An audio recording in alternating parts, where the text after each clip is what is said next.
சொல்லணும்னு தோணுச்சு. ஒரு 5 வருஷத்துக்கு முன்னாடி ஒரு இடத்துல இருந்தேன். அந்த இடம் இந்தியாவுக்குள்ள தான். அந்த இடத்துக்கு நான் ஒரு சில பேரோட நான் இருந்தேன். அந்த இடம் போனப்போ எனக்கு அப்போ தோணுனது, இந்த இடத்துக்கு திரும்பி நான் தனியா வரணும். தனியா ஒரு எக்ஸ்பீரியன்ஸ் பண்ணணும்.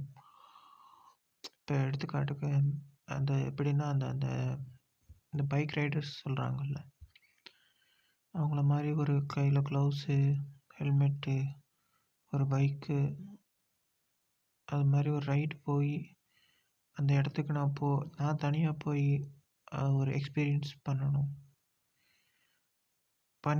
எப்படியாவது பண்ணிடணும் அப்படிலாம். இந்த பாஸ்ட் 5 இயர்ஸ்க்குள்ளே ஏதோ ஒரு நாளில் போயிருக்கணும் அப்படிலாம் யோசிச்சிருக்கிற காலங்கள் இருக்கு. பட் ஆனால் இப்போ இந்த 5 இயர்ஸ் தாண்டிடுச்சு. இப்போ அதை யோசிக்க போகல. இப்போ அதுக்கான ஆப்ஷன் இருக்குது. ஆப்ஷனுங்கிறத விட நினச்சா இப்போ போகலாம். ஆனால் இப்போ என் மைண்ட் என்ன தோணுதுன்னா, போய் என்னென்னு போகிறோம், என்ன யூஸ்? இப்போ போனால் மட்டும் என்ன ஆகிட போகுது?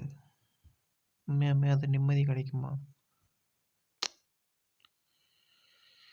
ஒரு சில விஷயங்கள் அந்த நேரத்தில் கிடைச்சாதான் அதோட சாட்டிஸ்ஃபேக்ஷன் இருக்குது. அதுக்கப்புறம் அது கிடைச்சாலுமே அதோட சாட்டிஸ்ஃபேக்ஷன், ஓ அப்படியா, ஒரு ஓ அப்படியா அப்படி இருக்கும். அப்புறம் ஓ அப்படியா.